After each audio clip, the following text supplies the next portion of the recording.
మెదక్ జిల్లా వెల్దుర్తి మండల కేంద్రంలో దొంగలు హల్చల్ చేశారు. అర్ధరాత్రి గుర్తు తెలియని దుండగులు మండల కేంద్రంలోని తిరుమల వైన్స్లో వెనుక నుండి గోడ ధ్వంసం చేసి లోపలికి చొరబడ్డారు. వైన్ షాపులోని 70,000 రూపాయల నగదు, మద్యం, కాటన్లను ఎత్తుకెళ్లారు.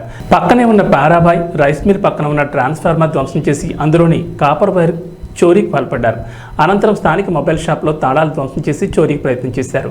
బాధితుల ఫిర్యాదుతో ఘటనా స్థలానికి చేరుకున్న ఎస్ఐ నవతాగౌడ్ విచారణ చేపట్టారు. క్రూస్ టీం ద్వారా వేలిముద్రలు సేకరించారు. అర్ధరాత్రి దొంగలు హల్చల్ చేయడంతో స్థానికులు ఆందోళన వ్యక్తం చేస్తున్నారు.